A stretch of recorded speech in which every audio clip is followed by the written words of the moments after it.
فلا أقسم بمواقع النجوم وإنه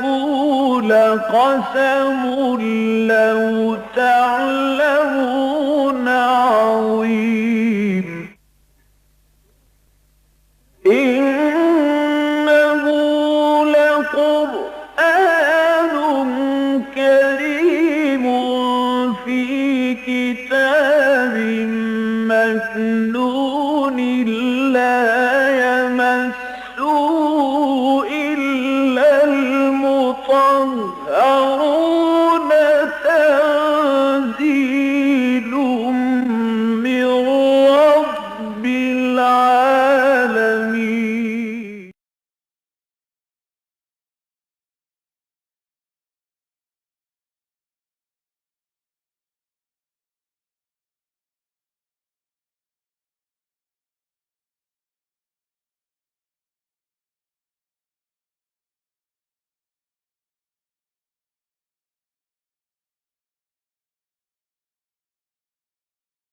أعوذ بالله من الشيطان الرجيم. بسم الله الرحمن الرحيم. فاتقوا الله وأطيعون ولا تطيعوا أمر المسرفين الذين يفسدون في الأرض ولا يصلحون. قالوا إنما أنت من المسحرين ما أنت إلا بشر مثلنا فأت بآية إن كنت من الصادقين. قال هذه ناقة لها شرب ولكم شرب يوم معلوم ولا تمسوها بسوء فيأخذكم عذاب يوم عظيم. فعقروها فأصبحوا نادمين. فأخذهم العذاب إن في ذلك لآية وما كان أكثرهم مؤمنين وإن ربك لهو العزيز الرحيم. كذبت قوم لوط المرسلين إذ قال لهم أخوهم لوط ألا تتقون إني لكم رسول أمين فاتقوا الله وأطيعون وما أسألكم عليه من أجر إن أجري إلا على رب العالمين. أتأتون الذكران من العالمين وتذرون ما خلق لكم ربكم من أزواجكم بل أنتم قوم عادون. قالوا لئن لم تنته يا لوط لتكونن من المخرجين. قال إني لعملكم من القالين رب نجني وأهلي مما يعملون. فنجيناه وأهله أجمعين إلا عجوزا في الغابرين ثم دمرنا الآخرين وأمطرنا عليهم مطرا فساء مطر المنذرين. إن في ذلك لآية وما كان أكثرهم مؤمنين وإن ربك لهو العزيز الرحيم. صدق الله العظيم. رب اشرح لي صدري ويسر لي أمري واحلل عقدة من لساني يفقهوا قولي. اللهم ألهمنا رشدنا وأعذنا من شرور أنفسنا آمین یا رب العالمین. سورہ شعراء کا 8واں رکوع ہمارا سلسلے وار درس قرآن. اس سورہ مبارکہ کے بارے میں جیسا کہ میں نے پہلے بھی عرض کیا تھا کہ مکی صورت ہے. اس اعتبار سے بڑی یونیک صورت ہے کہ کل 11 رکوع ہیں لیکن 227 آیات ہیں، اور حجم کے اعتبار سے اگر آپ دیکھیں گے تو نصف کا پارے سے بھی کم پر مشتمل ہے. اس سورہ مبارکہ کا آغاز پہلا رکوع بہت ہی عمدہ، بہت ہی شاہانہ آغاز کلام، 3 رکوع مسلسل حضرت موسیٰ علیہ السلام کے ذکر پر، دوسرے رکوع سے چوتھے رکوع تک، اور پھر ایک ایک رکوع میں حضرت ابراہیم علیہ السلام کا ذکر ہم نے پڑھا، حضرت نوح کا ذکر ہوا، حضرت ہود علیہ السلام کا، حضرت صالح علیہ السلام کا، اور آج جو رکوع ہمارے زیر مطالعہ ہے اس میں حضرت لوط علیہ السلام کا ذکر ہے. اور اس سورہ مبارکہ کا جو آخری رکوع ہے جو اپنے حجم کے اعتبار سے تقریباً 2 گنا ہے، گویا کہ عام رکوع اس سورہ مبارکہ کا جتنا حجم ہے اس سے تقریباً ڈبل ہے، اور اس میں نبی اکرم صلی اللہ علیہ وسلم سے واحد کے صیغے میں خطاب ہے. اس پر انشاءاللہ جب اس سورت کا اختتام ہوگا پر اس پر گفتگو ہوگی. بہت ہی جامع رکوع ہے. 8واں رکوع جس میں حضرت صالح علیہ السلام کا ذکر ہم پڑھ رہے تھے، اس قوم کے جو جرائم تھے، اس سے پہلے یاد ہوگا حضرت ہود علیہ السلام کے ذکر میں ہم نے پڑھا کہ ان کا یہ ایک معمول بن گیا تھا کہ جو اونچی سطح ہوتی تھی ان کے علاقے میں اس پر کوئی یادگار تعمیر کر دیا کرتے تھے، کوئی مینار بنا دیا، کوئی گنبد بنا دیا، کوئی اونچی عمارت بنا دی. اس قوم کا جو حضرت صالح علیہ السلام جس کی طرف بھیجے گئے، قوم سمود جسے عاد ثانیہ بھی کہتے ہیں، فرمایا اتترکون فیما ہاہنا آمنین. اس دنیا کی جو بھی لذت کوشی ہے، یہاں کی جو بھی نعمتیں ہیں، اللہ تعالیٰ نے جو کچھ تمہیں یہاں عطا فرمایا، جس میں باغات بھی ہیں، فی جنات وعیون، اور چشمے بھی ہیں، وزروع ونخل طلعها حصین، اور بڑی زراعت بھی ہے اور کھیتیاں بھی ہیں، اور پھر اس میں بلند و بالا کھجور کے درخت بھی ہیں جن میں جو ہے کھجوریں اس قدر آپس میں گتھی ہوئی ہیں کہ ان کے خوشے جو ہے بوجھ کی وجہ سے جھکے جا رہے ہیں. کہ تمام نعمتیں اللہ تعالیٰ نے اس قوم کو عطا کی تھی، لیکن جو فرمایا گیا کیا تم یہ سمجھتے ہو کہ یہ شاید تم ہمیشہ کے لیے یہی رہو گے، یا یہ نعمتیں تمہارے پاس ابدی رہیں گی؟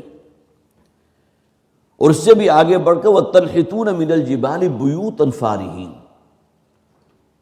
اور تمہارا یہ معاملہ تو گزشتہ اقوام سے بھی کچھ آگے بڑھ کر ہے کہ تم پہاڑوں کو کھود کھود کر، انہیں تراش کر اپنے لیے بہترین آسائشوں والے گھر بناتے ہو. فارہین، جو گویا کہ پوری طرح مزین بھی ہیں، اور پھر یہ کہ نعمتیں اور اس دنیا کی آسائشیں جو ہے وہ بھی وہاں تمہیں فراہم ہیں، پرتکلف گھر. فاتقوا اللہ واطیعون، اللہ کا تقوی اختیار کرو اور میری اطاعت کرو. یہ آیہ مبارکہ تو وہ ہے جو ہر نبی اور رسول نے اپنی قوم سے کہی. خدا خوفی پیدا کرو، اور قرآن حکیم میں 20 نہیں بلکہ 100 سے زائد آیات وہ ہیں کہ جس میں اللہ کے تقوی کا حکم ہے، مسلمانوں کو بھی اور تمام انسانوں کو بھی. وَلَا تُطِيعُوا أَمْرَ الْمُسْرِفِينَ، اور یہ جو تمہارے دولت والے لوگ ہیں، جو رؤوسا ہیں، جو تمہارے معاشرے میں جنہیں بڑا سٹیٹس حاصل ہے، ان کے کہنے اور ان کی چکنی چپڑی باتوں میں مت آؤ. الذین یفسدون فی الارض ولا یصلحون، وہ لوگ کہ جو زمین میں فساد پھیلاتے ہیں اور نہ اپنے اندر کوئی اصلاح پیدا کرنے کی کوشش کرتے ہیں، نہ معاشرے کو سنوارنے کی کوشش کرتے ہیں. قالوا انما انت من المسحرین، صرف میں ترجمہ کر رہا ہوں اس لیے کہ یہ آیات ہم پڑھ چکے تھے پچھلی مرتبہ. تو قوم نے کہا کہ معلوم ہوتا ہے تمہارے اوپر تو کوئی جادو ہو چکا ہے، تم یہ جو بالکل دیوانگی والی باتیں کر رہے ہو، بہکی بہکی باتیں کر رہے ہو، ہمارے آباء و اجداد سے جو دین چلا آ رہا ہے بڑا مقدس دین ہے، اس کو چھوڑنے کی بات کرتے ہو. اور جیسا کہ میں نے عرض کیا تھا یہاں یہ شے بھی مراد ہو سکتی ہے، اور یہ بات ایسی ہے کہ جو ان کی طرف سے کہی گئی تھی کہ یہ جو ہماری دیویاں اور دیوتا اور یہ جو ہمارے خدا ہیں ان کے بارے میں جو تم کہتے ہو یہ باطل ہیں، ان کی کوئی حقیقت نہیں ہے، ان کے ہاتھ میں کوئی اختیار نہیں ہے، معلوم ہوتا ہے انہی کی کوئی پھٹکار تم پر پڑ گئی ہے جس کی جو وجہ سے تم یہ بہکی بہکی باتیں کر رہے ہو۔ ما انت الا بشر مثلنا، تم تو ہمارے جیسے انسان ہو، کیا فرق ہے ہم میں اور تم میں۔ فات بآیۃ ان کنت من الصادقین، ٹھیک اگر تم اپنے اس دعوے میں سچے ہو کہ میں اللہ کا فرستادہ ہوں، اللہ کا رسول ہوں، انی لکم رسول امین جو ہم نے پڑھ لیا، پوری امانت داری سے اللہ کے پیغام کو میں تم تک پہنچا رہا ہوں، اگر ایسی ہی بات ہے تو پھر کوئی بڑی نشانی پیش کرو۔ قال هذه ناقۃ لها شرب ولکم شرب یوم معلوم، یہاں تک ہم پڑھ چکے تھے پچھلی آیت تک۔ اس پر حضرت صالح علیہ السلام نے کہا کہ یہ ایک اونٹنی ہے جو اللہ نے بھیجی ہے، هذه ناقۃ اللہ، اور اس کے بارے میں حضرت عبداللہ ابن عباس رضی اللہ تعالیٰ عنہ کی روایت موجود بھی ہے احادیث کی کتابوں میں، اور ظاہر ہے کہ ان کی روایت ہے تو انہوں نے نبی اکرم صلی اللہ علیہ وسلم سے سنا ہوگا، یہ نہیں ہے الفاظ اس میں کہ قال رسول اللہ صلی اللہ علیہ وسلم، یہ ان کی اپنی رائے ہے، اور الفاظ جو اس روایت میں حضرت عبداللہ ابن عباس رضی اللہ تعالیٰ عنہ فرماتے ہیں کہ قوم نے مطالبہ یہ کیا تھا، چونکہ انہوں نے پہاڑوں کے اندر ہی تراش تراش کر اپنے لیے گھر بنائے تھے اور پہاڑوں کے ساتھ ان کا ایک خاص تعلق تھا، تو انہوں نے ایک پہاڑ کی طرف اشارہ کیا کہ اگر ہماری نگاہوں کے سامنے یہ پہاڑ شق ہو اور اس میں سے ایک سرخ رنگ کی اونٹنی برآمد ہو جو 10 ماہ کی حاملہ ہو اور وہ ہماری نگاہوں کے سامنے بچہ جنے، گویا کہ جتنا مشکل ترین کوئی مطالبہ ہو سکتا تھا انہوں نے کیا، اس لیے کہ یہاں تو کہا گیا نا کہ اگر تم واقعتاً سچے ہو اپنے دعوے میں تو کوئی معجزہ پیش کرو، کوئی آیت لے کر آؤ، کوئی نشانی دکھاؤ۔ اب جب حضرت صالح علیہ السلام نے ان سے کہا ہوگا کہ کیا نشانی تم مانگتے ہو، تو اس پر جو مطالبہ کیا گیا، یہ جو سامنے پہاڑ ہے اس میں سے 10 ماہ کی سرخ رنگ کی اونٹنی برآمد کرو تو ہم تم پر ایمان لائیں گے۔ اب قرآن حکیم اس تفصیل کو بہت زیادہ مفصل انداز میں بیان نہیں کرتا، لیکن بہرحال یہ بات وہ ہے جو قرآن میں بہت سے مقامات پر ہے کہ قوم نے مطالبہ کیا تھا اور ایک اونٹنی ان کے لیے برآمد کر دی گئی۔ قال هذه ناقۃ اللہ، تو حضرت صالح علیہ السلام نے کہا کہ یہ ہے اللہ کی اونٹنی جس کا تم نے مطالبہ کیا تھا، جس معجزے کا تم نے ذکر کیا تھا وہ اللہ تعالیٰ نے دکھا دیا، لہا شرب ولکم شرب یوم معلوم۔ اب اس کے لیے مختلف تفاسیر کے اندر الفاظ جو ملتے ہیں کہ اونٹنی جو تھی بہت ہی دیو ہیکل تھی کہ اسی سپیشیز کے اونٹ اسے دیکھ کر بدک جاتے تھے، بھاگتے تھے، اور پھر یہ کہ اس قدر وہ پیٹو تھی، ظاہر ہے اللہ تعالیٰ کی طرف سے اگر کوئی شے ان کے مطالبے پر جو ہے وہ معجزہ دکھا بھی دیا گیا تو ان کے لیے ایک آزمائش بھی تو بنانا تھا نا، کہ وہ جدھر کا رخ کرتی تھی وہ پوری کھیتیاں چر جایا کرتی تھی، پھر پانی کی جو ان کے لیے گھاڑ تھی وہاں کھڑی ہوتی تھی تو کسی کو ہمت نہیں ہوتی تھی کہ اس کے قریب جا سکے، بلکہ ان کے اپنے مویشی جو ہے بدک کر بھاگ جایا کرتے تھے۔ تو اب ان کے لیے ایک بہت بڑی ایک گویا کہ آزمائش بن گئی، اور اللہ تعالیٰ نے آزمائش ان کے لیے، ان کا معجزے کا جو مطالبہ تھا تو آزمائش کی شکل میں اس کو نازل کیا تھا۔ اس کا ذکر یہاں بھی موجود ہے، ہذہ ناقۃ اللہ، یہ اللہ کی اونٹنی ہے، لہا شرب ولکم شرب یوم معلوم، اس کے لیے ہے گھاٹ، شرب کہتے ہیں گھاٹ جو پانی پینے کی جگہ ہوتی ہے۔ ظاہر ریگستانی علاقہ ہے، صحرا ہے، وہاں ایسا تو نہیں تھا کہ جگہ جگہ آپ کو جو ہے کہیں جھیلیں نظر آ جائیں، چشمے بہتے ہوئے نظر آ جائیں، ایک کنواں تھا کہ جس سے پانی برآمد کیا جاتا تھا اور ایک چشمہ بھی تھا۔ تو اللہ تعالیٰ کی طرف سے حضرت صالح علیہ السلام کو کہہ دیا گیا کہ قوم کو بتا دیں کہ ایک پورا دن جو ہے اس اونٹنی کے لیے خاص رہے گا، کہ یہ اونٹنی جو ہے اپنی گھاٹ سے پانی پیے گی اور کوئی اس سے استفادہ نہیں کر سکے گا۔ ہاں اگلا دن گویا کہ باری باری آلٹرنیٹ ڈیز جو ہے متعین کر دیے گئے، لیکن ظاہر ہے کہ یہ بھی ان کے لیے آزمائش تھی کہ ایک پورا دن جو ہے وہ محروم رہے اس پانی حاصل کرنے سے، لہٰذا اب انہوں نے پلاننگ کی، اور جس کا ذکر جو ہے بہت سے مقامات پر آ بھی جائے گا کہ ان میں احادیث میں بھی اس طرف اشارہ کیا گیا کہ اسی علاقے کی کوئی ایک فاحشہ اور بدکار عورت تھی کہ جس نے اپنے آشنا کو اکسایا اس بات پر کہ یہ کیا روز روز کی ہمارے لیے ایک تماشا بن گیا، اور ہمارے جانور جو ہیں اس سے بدکتے ہیں، اور پھر یہ کہ اس کے لیے مخصوص ہو گیا کہ ایک دن یہ پانی پیے گی صرف، اور پھر ایک دن ہم سب پورے علاقے کے رہنے والے پانی پئیں گے، لہٰذا اس کا معاملہ ختم کرنا چاہیے، اسے جو ہے ہلاک کر دینا چاہیے۔ قال ھذہ ناقۃ اللہ، تو حضرت صالح علیہ السلام نے کہا یہ ہے وہ اللہ کی اونٹنی، لہا شرب ولکم شرب یوم معلوم، کہ اس کے لیے ہے پانی پینے کی ایک باری یا ایک دن، اور پھر یہ تمہارے لیے بھی ایک دن ہے متعین، آلٹرنیٹ ڈیز جو ہیں وہ اس کے لیے طے ہو گئے۔ ولا تمسوها بسوء، اب دیکھیے قوم کے اندر جو رد عمل تھا، حالانکہ اسی قوم نے مطالبہ کیا تھا کہ ہمیں معجزہ دکھایا جائے، لیکن وہ معجزہ چونکہ اب ان کے لیے ایک بہت بڑی آزمائش اور بہت بڑا امتحان بن گیا، لہٰذا اللہ تعالیٰ کی طرف سے حضرت صالح علیہ السلام سے کہا گیا، انہوں نے کہہ دیا اگر تم میں سے کسی نے کوئی برے ارادے کے ساتھ اس کو مس کیا، ولا تمسوها بسوء، کبھی اس کی طرف قدم نہ بڑھانا، اس کے ساتھ کوئی دست درازی والا معاملہ کرنا، یا یہ کہ اس کو کوئی مارنا پیٹنا، اس لیے کہ ھذہ ناقۃ اللہ، یہ اللہ کی اونٹنی ہے، اللہ نے تمہارے مطالبے پر تمہارے لیے بھیجی ہے، لا تمسوها بسوء، اس کو مت چھیڑنا، مت مس کرنا کسی غلط ارادے سے، فیأخذکم عذاب یوم عظیم، اگر تم نے یہ کام کیا تو تمہیں اس بڑے دن کا عذاب آ پکڑے گا۔ اب یہاں دونوں چیزیں مراد ہو سکتی ہیں، ایک تو قیامت کا دن جو ہے ہی بہت بڑا، بہت تلخ، بہت ہولناکی لیے ہوئے، اور یہ شے بھی مراد ہو سکتی ہے کہ بڑے دن سے مراد وہ دن ہے جس میں اللہ تعالیٰ نے وہ ان کے اوپر وہ عذاب نازل فرمایا تھا، اور وہ ایک رجفہ یا ایک زلزلہ یا ایک چیخ کی شکل میں، چنگھاڑ کی شکل میں آیا تھا۔ یہاں تو اس جگہ جو ہے اس کو باقاعدہ صراحت سے ذکر نہیں کیا گیا، لیکن ایک اور صورت ہے، غالباً سورہ اعراف کے اندر یہ کہہ دیا گیا تھا کہ تمہارے لیے تمتعوا فی دارکم ثلاثۃ ایام، سورہ ہود کے یہ الفاظ ہیں کہ اب تمہارے لیے 3 دن کی مہلت ہے، اس لیے کہ قوم نے تو ارادہ کر دیا، جیسے کہ میں نے عرض کیا جو ایک بد کردار عورت وہاں موجود تھی، بعض روایات میں اسرائیلی روایات کے اندر اس کا نام جو ہے وہ بھی موجود ہے، اور جس شخص کو اس نے بھڑکایا تھا، جو اس کی آشناؤں میں شامل تھا، اس کا نام تو جو ہے وہ ایک حدیث میں بھی موجود ہے، بخاری شریف میں بھی، کہ نبی اکرم صلی اللہ علیہ وسلم نے فرمایا اس کا نام قدار تھا، قاف دا اور الف را، قدار۔ اور بہرحال وہ اس کے بارے میں بھی روایات یہ ہیں کہ یہ بھی کوئی صحیح النسب نہیں تھا، بلکہ یہ بھی گویا کہ اس معاشرے کے اندر جو بد چلنی اور زنا عام تھا، تو اس کے نتیجے میں اس قسم کے جو ہے معاملات ہوتے تھے کہ نسب جو ہے متعین نہیں ہوا تھا، تو یہ شخص بھی بے نسب کا تھا، اور یہ اصل میں آشنا تھا اس خاتون کا جو اس علاقے کی رہنے والی تھی، اور بہرحال بد کردار خاتون تھی۔ اب جب انہوں نے ارادہ کر لیا اور اس اونٹنی کی جو ہے کونچیں کاٹ دی، اور حضرت صالح علیہ السلام کو جب معلوم ہوا کہ انہوں نے وہ اقدام کر لیا ہے جس سے انہیں روکا گیا تھا، تو پھر حضرت صالح نے کہا تمتعوا فی دارکم ثلاثۃ ایام، اب اپنے گھروں میں 3 دن اور تمہارے پاس مہلت ہے۔ گویا کہ یہاں بھی مہلت دے دی گئی کہ اب بھی اگر تم باز آ جاؤ اور اللہ کے حضور توبہ کر دو تو اللہ تعالیٰ شاید اپنے عذاب کو ٹال دے۔ 3 دن کی مہلت ہے، اور دونوں چیزیں مراد ہو سکتی ہیں، ایک تو یہ وارننگ دی گئی کہ اگر باز نہیں آتے، یہ اب آخری اقدام تو تم نے کر لیا،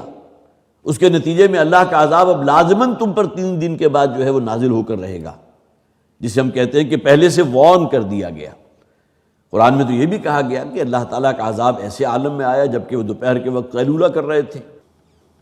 اور بالکل دن دہاڑے اپنے عیاشیوں کے اندر لہو و لعب میں جو ہے وہ پوری طرح اس کے اندر ملوث تھے، تب بھی اللہ کا عذاب آیا۔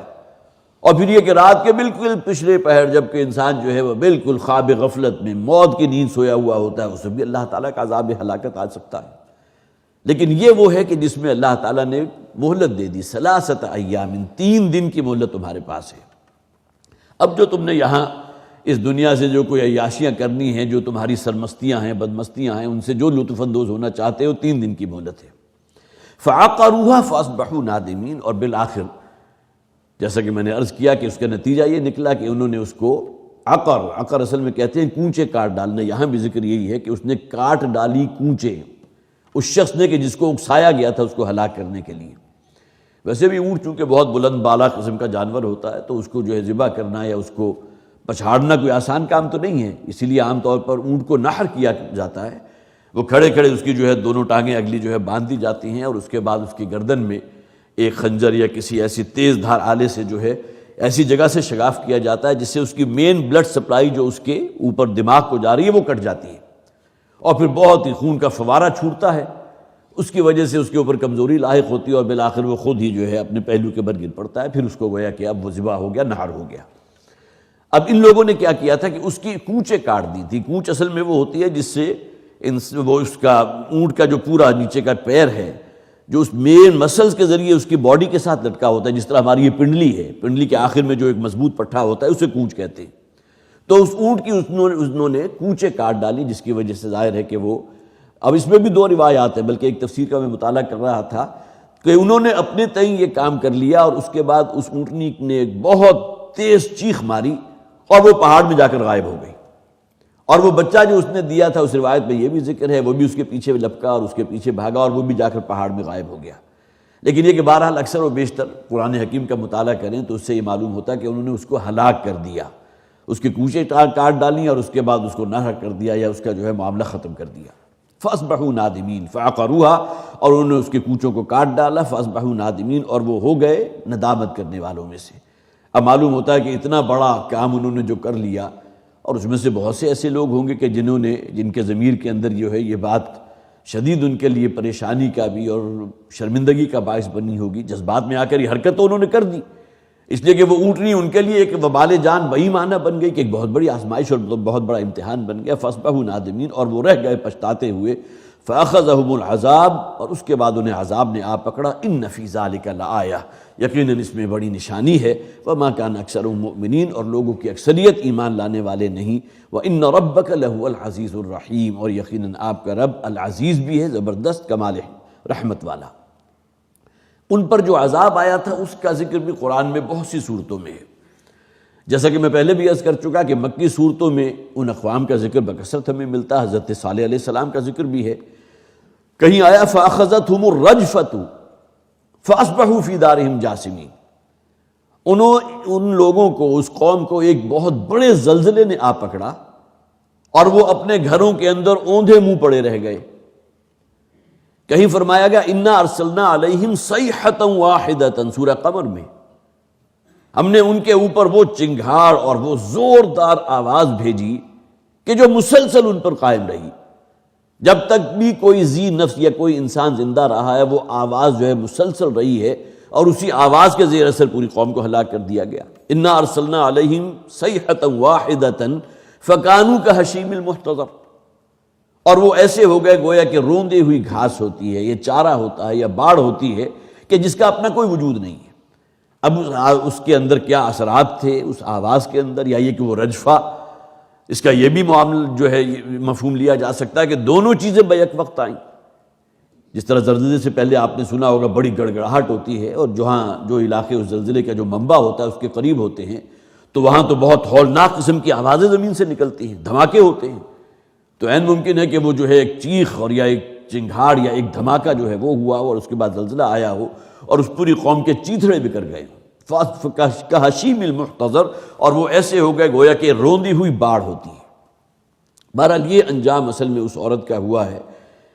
اور یہ بات بہرحال ہمارے مشاہدے میں ہے کہ جب بھی بادل گرجتا ہے یا کوئی کڑک ہوتی ہے اور قریب میں کہیں آسمانی بجلی اگر گرے اور اس کی وجہ سے جو بڑے دھماکے آپ ہماری جو ہے نگاہوں کے سامنے ہوتا ہے، اور انسان اس وقت جو ہے خدا کی پناہ مانگتا ہے۔ ایک کڑک اور گرج جو ہے ایک حد تک تو انسان اس کو برداشت کر سکتا ہے، لیکن یہ کہ آگے بڑھ جائے تو انسان کے اوسان خطا ہونے لگتے ہیں، اور یہی وہ چیز ہے کہ جس میں پھر بہرحال ہلاکت بھی ہو سکتی ہے، اتنا شدید دھماکہ کہ جس کی وجہ سے ہلاکت ہو جائے۔ نبی اکرم صلی اللہ علیہ وسلم کی بڑی خوبصورت دعا ہے جو ایسے موقعوں پر حضور پڑھا کرتے تھے جب کہ بادل جو ہے وہ گرج رہے ہوں، اور بہت ہی جسے آپ کہیے کہ آسمانی بجلی جو ہے اس کی چمک اور اس کی کوند انسان کی نگاہوں کو اچک لینے والی ہو۔ اللہم لا تقتلنا بغضبک ولا تہلکنا بعذابک وعافنا قبل ذلک، بہت خوبصورت الفاظ ہیں۔ اللہم لا تقتلنا بغضبک، اے پروردگار اپنے اس غضب،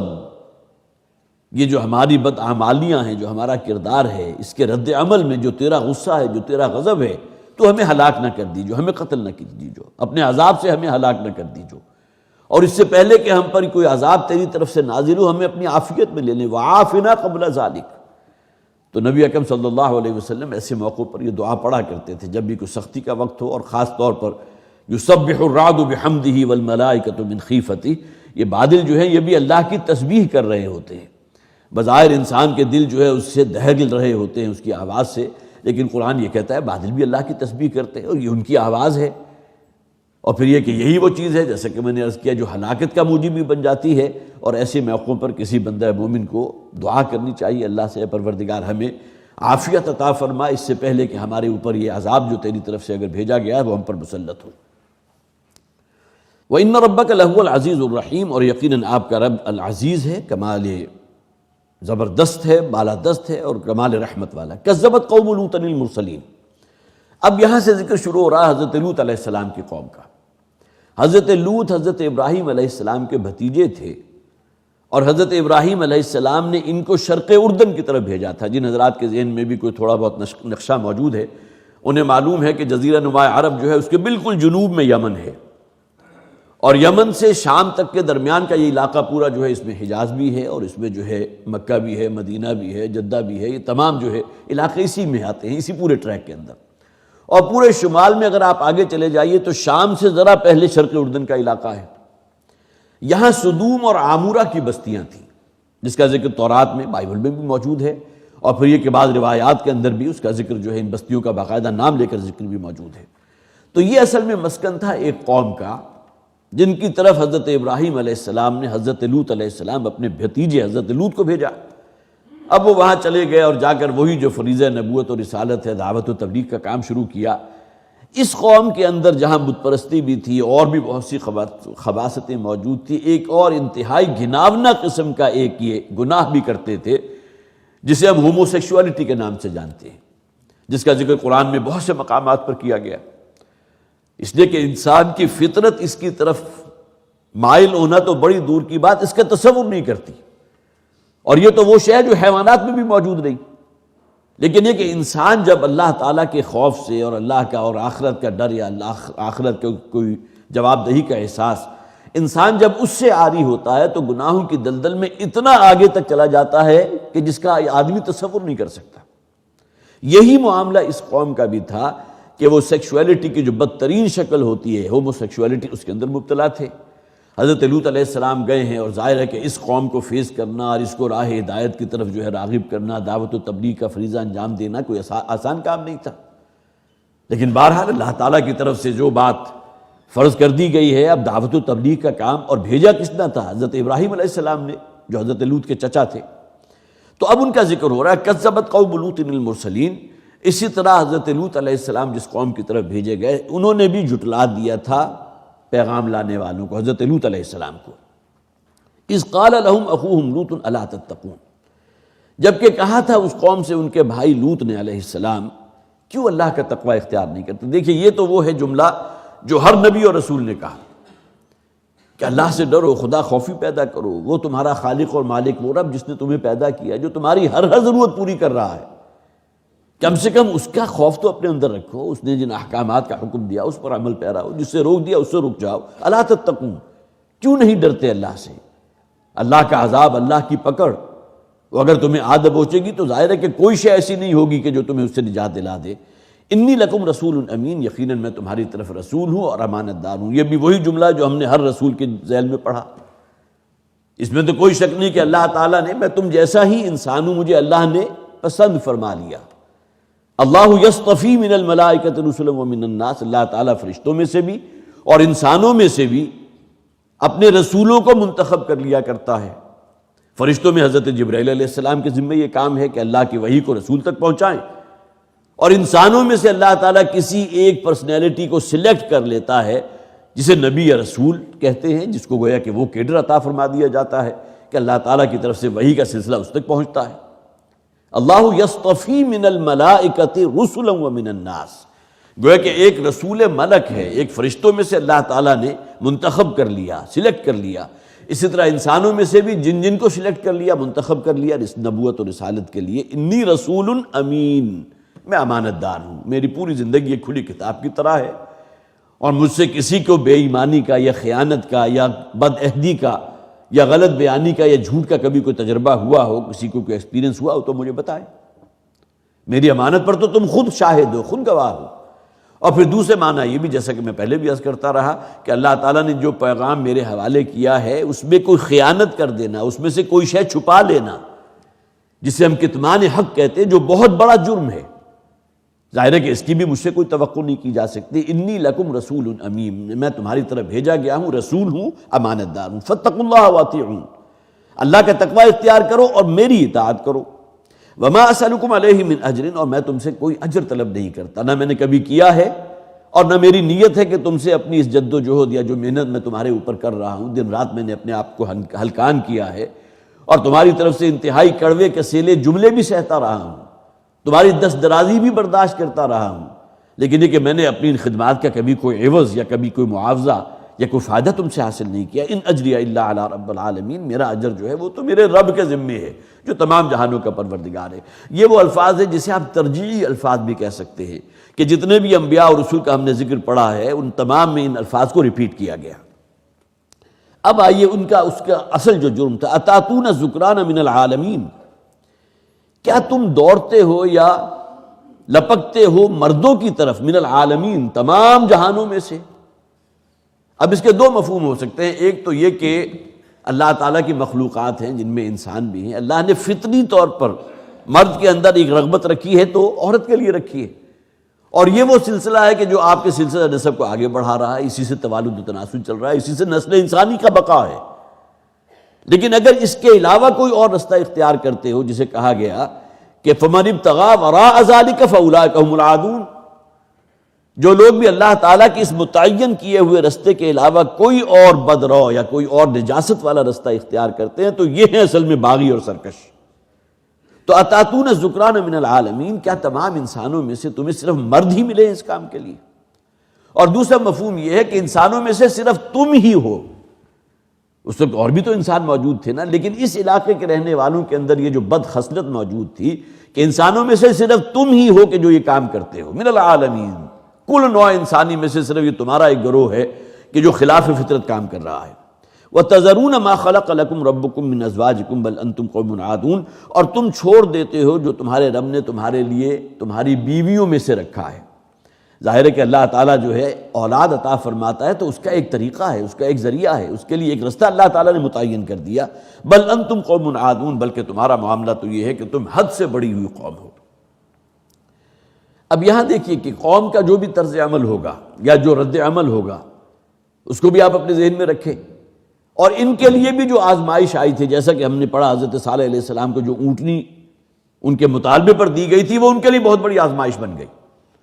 اور یہاں تو موجود نہیں ہے اس کا ذکر، لیکن یہ کہ بہت سی اور صورتوں کے اندر اس کا ذکر موجود ہے کہ اللہ تعالیٰ نے 3 فرشتوں کو بھیجا تھا جو انسانی شکل ہی میں نہیں بلکہ بہت ہی خوبصورت لڑکوں کی شکل میں اللہ تعالیٰ نے ان کو بھیجا، اور ان کا بھی معاملہ جو ہے قرآن میں جو بیان کیا گیا وہ بھی پہلے حضرت ابراہیم علیہ السلام کے پاس گئے تھے اور ان کو جو ہے حضرت اسحاق کی ولادت کی خوشخبری دی تھی، حالانکہ حضرت اسحاق کی جو والدہ تھی وہ بالکل بوڑھی ہو چکی تھی اور ساری عمر وہ بانجھ رہی تھی۔ جب فرشتوں نے کہا کہ اللہ تعالیٰ نے ہمیں بھیجا ہے کہ ہم آپ کو ایک بیٹے کی ولادت کی خوشخبری دینے کے لیے آئے ہیں، حضرت ابراہیم علیہ السلام بھی عمر کے اعتبار سے اس درجے کو پہنچ چکے تھے کہ جہاں اولاد کی توقع نہیں کی جا سکتی، اور ان کی اپنی جو زوجہ تھی وہ جو ہے وہ بھی ساری عمر بانجھ رہی تھی۔ تو پہلا کام تو ان فرشتوں نے یہ کیا کہ حضرت ابراہیم علیہ السلام کے پاس جا کر جو ہے انہیں ایک بیٹے کی حضرت اسحاق علیہ السلام کی خوشخبری دی، اور دوسرے انہوں نے کہا کہ ہمیں اللہ نے بھیجا ہے قوم لوط کی طرف۔ اب گویا کہ وہ جو معاملہ ان کی طرف سے وہ جو بد شرمی اور بے حیائی کی جو آخری انتہا ہو سکتی تھی وہ قوم کسی طرح اس سے باز آنے والی نہیں، اب اللہ تعالیٰ کی طرف سے وہ عذاب کا ایک پروانہ ہے جو ہم لے کر جا رہے ہیں۔ اور پھر جب یہ تینوں فرشتے حضرت لوط علیہ السلام کے پاس پہنچے ہیں تو بہت ہی خوبصورت نوخیز لڑکوں کی شکل میں پہنچے۔ اب گویا کہ یہ آزمائش بن گئے قوم کے لیے۔ اب اس کا ذکر قرآن حکیم میں بنتا بھی ہے کہ انہوں نے پوری طرح کوشش کی ہے، اس لیے کہ قوم اپنی اس نجاست میں اس حد تک آگے جا چکی تھی کہ اگر کسی کے ہاں کوئی مہمان کے طور پر بھی کوئی لڑکا آیا ہے یا کوئی جو ہے جسے آپ کہیے کوئی مرد آیا ہے اس عمر والا، تو اس کو بھی نہیں چھوڑتے تھے، اس کو بھی جو ہے ورغلا کر یا اپنے ساتھ زبردستی لے جایا کرتے تھے۔ اب جب انہیں خبر ہوئی، اور اس ضمن میں بھی بات خاص طور پر یہاں بھی آ جائے گا ان کا ذکر کہ ان کی جو زوجہ تھی حضرت لوط علیہ السلام کی زوجہ، ان کا یہ کام تھا کہ وہ عام طور پر جو ہے نہ صرف یہ کہ اپنے شوہر کے ساتھ وہ وفادار تھی اس معنی میں کہ ان پر ایمان لاتی، ان کی دعوت پر لبیک کہتی، بلکہ ان کی اپنی ہمدردیاں بھی قوم کے ساتھ تھیں۔ لہذا روایات میں یہ ہے کہ ان کی زوجہ نے اطلاع دے دی ان لوگوں کو کہ جو وہاں باہر بستی میں موجود تھے، جوڑے معروف تھے کہ اس طرح جو ہے ہمارے گھر جو ہیں وہ 3 جو ہیں بہت خوبصورت بچے آئے ہوئے ہیں، لڑکے ہیں، تو گویا کہ انہیں دعوت گناہ دی ہے اس نے۔ اس کا ذکر قرآن حکیم میں اور سورتوں کے اندر سورہ قمر میں بھی ہے، سورہ ہود میں، سورہ اعراف کے اندر، یہ تمام باتیں، لیکن یہاں بہت اختصار کے ساتھ لے کر آئے۔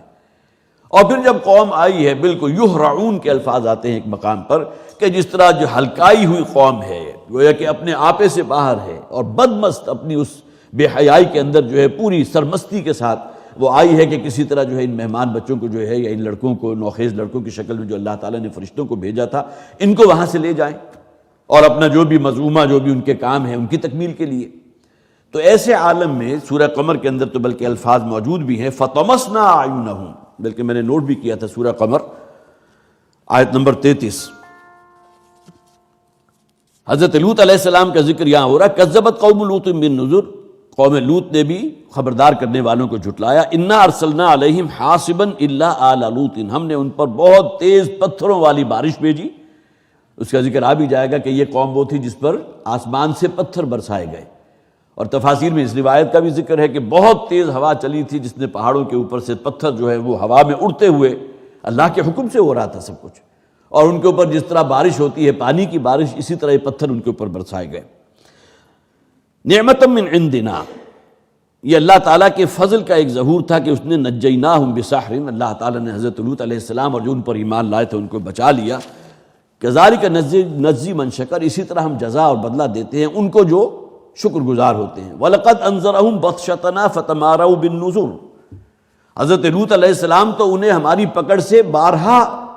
خبردار کر چکے تھے کہ اللہ کا عذاب تو پر نازل ہوگا، فَتَمَارَوْا بِالنُّذُرِ، لیکن انہوں نے بڑا مکر کیا اور دھوکہ دیا ان ڈرانے والوں کو۔ وَلَقَدْ رَاوَدُوهُ عَنْ ضَيْفِهِ، اب دیکھیے اس کا ذکر آ گیا، اور انہوں نے تو پوری کوشش کی تھی کہ حضرت لوط کے ان مہمانوں کو جو فرشتے اور جو ہے خوبصورت لڑکوں کی شکل میں تھے انہیں گھسیٹ لیں، انہیں لینے کی، انہیں حاصل کرنے کی۔ فَطَمَسْنَا أَعْيُنَهُمْ فَذُوقُوا عَذَابِي وَنُذُرِ، تو ہم نے ان کی آنکھیں مٹا دی۔ اب روایات یہ ہیں، اسرائیلی روایات بھی ہیں، اور اسی بنیاد پر جن حضرات نے بھی وہ بائبل نامی کوئی پکچر دیکھی ہے تو اس میں انہوں نے خاص طور پر نوٹ بھی کیا ہوگا کہ حضرت لوط علیہ السلام جب یہ آئے تھے قوم اور ان مہمانوں کو ان سے حاصل کرنے کے لیے، تو حضرت لوط علیہ السلام نے جو ہے پوری کوشش کی کہ کسی طرح ان کو بچایا جائے، لیکن ظاہر ہے کہ ان کی تعداد اتنی زیادہ تھی، ایک اکیلا انسان کیا کر سکتا ہے۔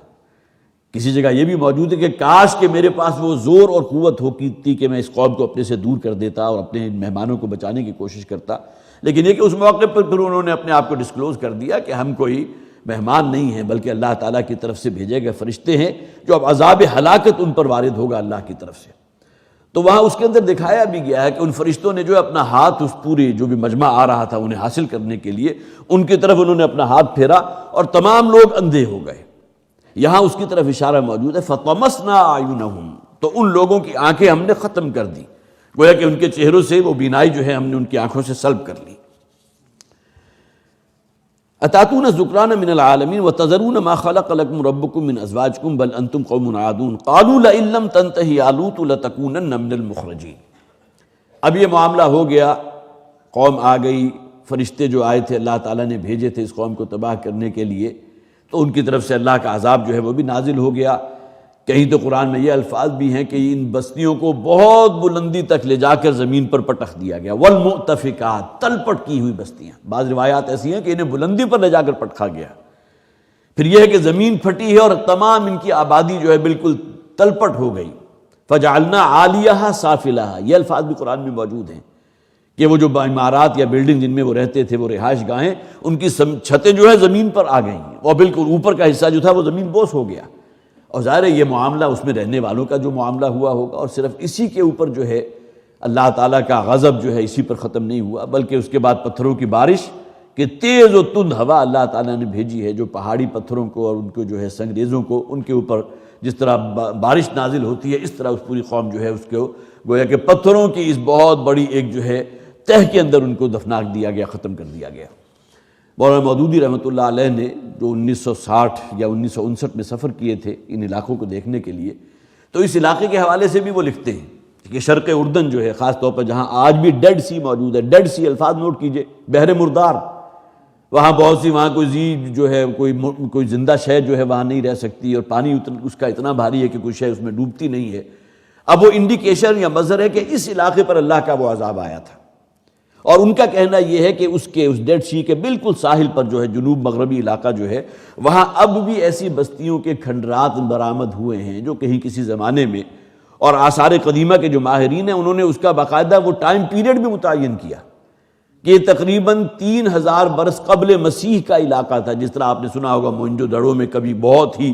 تہذیب یافتہ قوم یہاں بستی تھی، ان کی جو پلاننگز تھی، انہوں نے جس طرح اپنے محلات تعمیر کیے تھے، اور اس کے بعد کوئی آتش فشاں پھٹا یا اللہ کا عذاب آیا، زمین میں دبا دی گئی یہ بستیاں۔ یہ بعد میں آنے والے دور ہیں جس میں ہمارا دور بھی ہے کہ اس میں پھر جو ایکسپیڈیشنز آتی ہیں اور جا کر اس کو کھود کریت کرتی ہیں، وہاں ماہرین جو ہوتے ہیں آثار قدیمہ کے وہ جو ہے تخمینہ لگاتے ہیں کتنے عرصے پہلے کی ہے، پھر ان کے اندر تہذیب و تمدن کس درجے کا تھا۔ انہوں نے تو باقاعدہ اپنے لیے جو ہے باقاعدہ نکاسی کا نظام رکھا، سیوریج سسٹم اس زمانے میں موجود تھا، اور اس کی بھی جو ہے انہوں نے کھود کریت کرتے ہوئے اس کا بھی کہیں سے کھرا حاصل کر لیا۔ تو اسی طرح مولانا مودودی کہتے ہیں کہ اس علاقے میں جو ہے جو علاقہ جو ڈیڈ سی کا جو جنوب مشرقی ساحل، وہاں ان بستیوں کے آثار آج بھی موجود ہیں، اور وہاں کے رہنے والے جو ہیں اس کا معلوم ہوتا ہے کہ کسی زمانے میں یہاں بہت بڑی ایک قوم آباد تھی، بہت بڑی بستی تھی جس پر کوئی عذاب آیا۔ وہ لوگ تو اپنے اعتبار سے تعویلات کریں گے، ہم قرآن پڑھتے ہیں تو ہمیں معلوم ہوتا ہے کہ نہیں، یہ بستیاں وہ تھیں جن پر اللہ کا عذاب ہلاکت نازل ہوا تھا، کوئی آتش فشاں پھٹا ہوگا اور اس کا لاوا ہوگا جس کے اندر یہ ہے بالکل جسے آپ کہیے کہ نیچے تہ میں کہیں دب کر رہ گئی۔ یہ تمام چیزیں وہ ہیں کہ جو ہمارے لیے نشان عبرت ہیں، لیکن ہمارے ہاں اس کو تفریح کا ذریعہ بنا لیا جاتا ہے۔ ایسی جگہوں پر لگ جاتے بھی ہیں لوگ، تو گویا کہ وزٹ کرنے کے لیے جاتے ہیں، دیکھنے کے لیے پہلی قومیں کیسی تھی، لیکن کوئی اس اعتبار سے عبرت حاصل نہیں کرتا کہ یہ قومیں اپنے دور کی بڑی مہذب قومیں تھیں، لیکن یہ اللہ کی نافرمان تھی، اللہ کی باغی تھی، اور ان میں سے بہت سی قومیں وہ تھیں جن کی طرف اللہ تعالیٰ نے وقتاً فوقتاً اپنے رسولوں کو بھیجا۔ قوم نے رسول کی دعوت کو رد کر دیا، پاؤں تلے ٹھکرایا، جس کا نتیجہ یہ نکلا کہ یہ قوم جو ہے اس طرح تباہ و برباد کر دی گئی۔ یہی معاملہ جو ہے اس قوم لوط کے ساتھ ہوا۔ قالوا لئن لم تنتہی یا لوط، تو قوم نے کہا کہ اے لوط اگر تم اپنی اس وعظ و نصیحت سے باز نہ آئے، لتکونن من المخرجین، تو ہم تمہیں یہاں سے نکال باہر کریں گے، تمہیں جو ہے جلا وطن کر دیں گے، تمہارا پھر ہماری اس بستی میں، ہمارے اس علاقے میں تمہارا کوئی جواز نہیں ہے، تم صبح و شام ہمیں اس کام سے روکتے رہتے ہو، جبکہ ہمارے اندر جو ہے یہ شے اتنی راسخ ہو چکی ہے ہم اس کو چھوڑنے والے نہیں۔ قال لئن انی لعملکم من القالین، تو حضرت لوط علیہ السلام نے کہا کہ میں تمہارے اس کام سے بالکل بیزار ہو چکا ہوں۔ اب من القالین کے معنی کیا ہے کہ صرف حضرت لوط علیہ السلام نہیں بلکہ کچھ اور لوگ بھی ایسے تھے، ایسا نہیں تھا کہ پورا کا پورا جو معاشرہ ہے وہ بالکل ہی راندہ درگاہ ہو چکا تھا، ان میں کوئی بھی جو ہے صالح مرد موجود نہیں تھا، لیکن ایسا طبقہ یا ایسے لوگ وہاں موجود تھے کہ جو اس فعل کو بہت برا سمجھتے تھے، اور ظاہر ہے کہ وہ بھی منع کرتے ہوں گے۔ تو حضرت لوط علیہ السلام نے کہا کہ میں بھی انہی لوگوں میں سے شامل ہوں کہ جو تمہارے اس فعل سے بہت بیزار ہیں، حد درجے نفرت ہے تمہارے اس کام سے۔ رب نجنی واہلی مما یعملون، تو اس کے بعد پھر انہوں نے دعا کی، پروردگار مجھے اور میرے گھر والوں کو، یہاں وہ لوگ بھی مراد ہیں جو حضرت لوط علیہ السلام پر ایمان لا چکے تھے، ظاہر اب اہل وہ بن گئے، خواہ وہ اپنا سگا بیٹا کیوں نہ ہو۔ حضرت نوح علیہ السلام کا ذکر جہاں سورہ اعراف کے اندر آیا ہے غالباً، وہاں یہ ذکر موجود ہے، انہ لیس من اہلک، حالانکہ حضرت نوح علیہ السلام کا اپنا حقیقی بیٹا تھا، لیکن ایمان نہیں لایا۔ اللہ تعالیٰ نے رد کر دی اس بات کو کہ یہ تمہارے اہل میں سے ہے ہی نہیں، انہ لیس من اہلک انہ عمل غیر صالح، اس لیے کہ اس کے اعمال جو ہیں وہ تو غیر صالح تھے۔ ہاں تمہارے اہل میں اب ہر وہ شخص شمار ہوگا جو تم پر ایمان لے آیا، جو دائرہ اسلام میں داخل ہو گیا، جس نے اللہ کی توحید کا، اللہ کی وحدانیت کا اقرار کیا، وہ تمہارے اہل میں سے ہے۔ تو رب نجنی واہلی مما یعملون، اے پروردگار ہمیں، مجھے بھی اور وہ میرے اہل، خواہ ان کا تعلق میرے خاندان سے، میرے اعزا و اقارب میں سے ہو، یا یہ کہ وہ کہ جو میرے اہل بن چکے اس بنیاد پر کہ مجھ پر ایمان لا چکے ہیں، اے پروردگار اس قوم کے اس بد کرداری سے ہمیں نجات عطا فرما۔ فنجیناہ واہلہ اجمعین، تو اللہ تعالیٰ فرماتے ہیں کہ پھر ہم نے اس کو بھی نجات دی اور اس کے گھر والوں کو بھی، ان میں دونوں مراد ہیں، اجمعین ان تمام کو، الا عجوزا فی الغابرین، سوائے ایک بڑھیا کے جو پیچھے رہنے والوں میں سے رہ گئی۔ اب یہاں ان کی اصل میں اس بیوی کا ذکر یہی نہیں بلکہ اور بھی بہت سی جگہوں پر ہے۔ سورہ تحریم کے آخر میں بھی فرمایا گیا جہاں حضرت لوط علیہ السلام کی بیوی کا ذکر بھی ہے، حضرت نوح علیہ السلام کی بیوی کا ذکر بھی ہے، اور ان دونوں کے بارے میں یہ الفاظ ہیں، انہوں نے اپنے شوہروں کی نافرمانی بھی کی تھی، بدعہدی بھی کی تھی، اور پھر یہ کہ سب سے بڑھ کر وہ ان کی وفادار نہیں تھی، ان پر ایمان نہیں لائی تھی، اور ان دونوں کی ہمدردیاں اپنی قوم کے ساتھ تھی۔ یہی معاملہ حضرت لوط علیہ السلام کی اہلیہ کا بھی تھا، ان کی بیوی کا بھی تھا. الا عجوزا فی الغابرین، قرآن میں بہت سے مقامات پر اس بڑھیا کا ذکر ہے سوائے اس کی اس بیوی کے. ممکن ہے کئی ازواج ہوں، قرآن اس کا تفصیلاً ذکر نہیں کرتا، لیکن ایک بڑھیا جو ہے ایک بیوی کا ذکر کرتا ہے کہ جو پیچھے رہنے والوں میں سے رہ گئی. ثم دمرنا الآخرین، اور پھر ہم نے برباد کر دیا. دمرنا کسی شے کو جسے آپ کہیے کہ چکنا چور کر دینا، ختم کر دینا، اور پھر ہم نے بقیہ لوگوں کو تمام کو ہلاک کر دیا. اور جیسا کہ میں نے عرض کیا تھا وہ ہلاکت دونوں ہی شکلوں میں آئی. ایک تو یا کوئی آتش فشاں پھٹا ہوگا، جیسا کہ وہاں اب جن لوگوں نے تحقیق کی ہے، جو بھی بستیاں زمین میں دبی ہوئی ہیں ان کے اوپر کوئی لاوے کے آثار بھی ہیں. معلوم ہوتا ہے اسی وقت جو ہے کوئی آتش فشاں بھی اللہ کے حکم سے پھٹا، اس کا لاوا جو ہے گرم گرم وہ بھی برسا، اور اسی کے اندر جب آتش فشاں پھٹتا ہے تو کتنی بلندی تک وہ پتھروں کو لے کر جاتا ہے، اور یہ پتھر اوپر جا کر غائب تو نہیں ہوں گے، واپس نیچے آئیں گے. اسی کو تعبیر کیا گیا کہ ہم نے ان کے اوپر پتھروں کی بارش کی، اور پھر یہ کہ ان بستیوں کو اوپر لے جا کر بلندی پر لے جا کر پھر پٹخ دیا گیا. والمؤتفقات، تلپٹ کی ہوئی بستیاں، پٹخی ہوئی بستیاں. یہ تمام جو عذاب کے مختلف ڈائمنشنز ہیں اس ایک قوم کے اوپر آئی. اب یہ دیکھ لیجئے کہ اللہ تعالیٰ کی نگاہ میں یہ جرم کتنا بڑا ہے کہ اللہ کا غضب نہ صرف یہ کہ ایک عذاب ہوتا، بہت سے عذاب ایسے آئے کہ جو صرف ایک ہی شکل میں آئے. آل فرعون کو غرق کر دیا گیا، ہلاک کر دیے گئے. لیکن یہ کہ ان کے لیے جو ہے یہ تمام مختلف کیفیات، مختلف ڈائمنشن، اس سے معلوم ہوتا ہے کہ یہ عمل اللہ کے نزدیک کتنا ناپسندیدہ ہے. لیکن بہرحال آپ حضرات کو معلوم ہے آج کے دور کا المیہ، ہمارے ویسٹ کے اندر تو باقاعدہ کلبز موجود ہیں، اور بہت ہی فخر کے ساتھ وہ اپنے اس بات کا جو ہے وہ اعلان کرتے ہیں، جیسا کہ قرآن میں بھی کہا گیا نا، اس قوم کا سب سے یہ جرم تو اپنی جگہ ہے. چلیے فرض کیجئے کسی شخص کے اندر کوئی برائی موجود ہے بھی، یا اس نوع کی کوئی برائی موجود ہے، تو وہ علی اعلان تو نہیں کرتا. اگر کہیں اسے جتلا دی جائے، اسے معلوم ہو جائے کہ فلاں کو بھی پتہ کل چل گیا، تو اس کے اندر کوئی شرمندگی اور ندامت تو پیدا ہوگی. لیکن یہاں تو کہا گیا تاتون فی نادیکم المنکر، تم تو اس کے لیے مجلسیں برپا کیا کرتے تھے، ایک دوسرے کے سامنے اس فعل بد جو ہے اس کا ارتکاب کیا کرتے تھے. یہ علی اعلان ڈھٹائی کی اور سرکشی کی انتہا ہے. ایک ہے کسی گناہ کا بالکل چھپ کر کہنا کرنا، اور اس کے اندر کوئی جو ہے شرمندگی اور پشیمانی کا احساس ہونا. ایک یہ کہ اس کا علی اعلان. اور یہ معاملہ آج ہے، آپ کے اسلام آباد کے اندر بھی کلبز موجود ہیں، کراچی میں بھی کلبز موجود ہیں، لاہور میں بھی موجود ہیں. اب یہ وہ خلاف فطرت شے ہے کہ جو اللہ تعالیٰ جو ہے جس کو انتہائی ناپسند کرتا ہے. اور یہ قوم لوط کے اوپر جو عذاب آیا تھا جس کی تمام شکلیں وہ ان کے اس جرم کا نتیجہ تھی. ثم دمرنا الآخرین، اور اس کے بعد پٹخ دیا ہم نے دوسرے لوگوں کو. وامطرنا علیہم مطرا،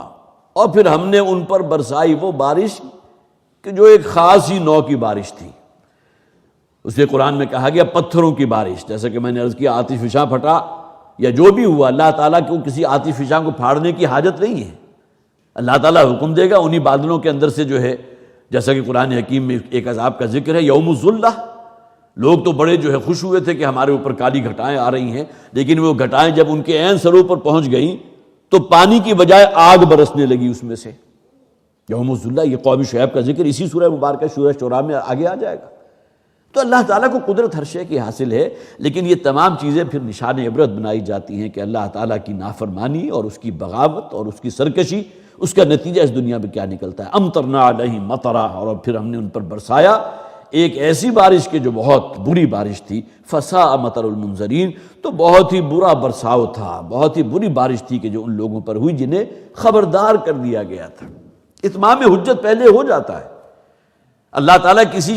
قوم کو یا کسی فرد کو بالکل غفلت کی حالت میں ان پر عذاب نہیں ڈالتا. رسولوں اور نبیوں کے ذریعے پہلے اتمام حجت ہو چکا ہوتا ہے، پیغام ان تک پہنچ چکا ہوتا ہے. حضرت صالح علیہ السلام کے ذکر میں کہہ دیا گیا تھا کہ 3 دن کی مہلت ہے، جو عیاشیاں کرنی ہے کر لو، اس کے بعد اللہ کا عذاب آئے گا. پہلے سے خبردار کر دیا گیا. ان فی ذلک لآیہ، یقیناً اس میں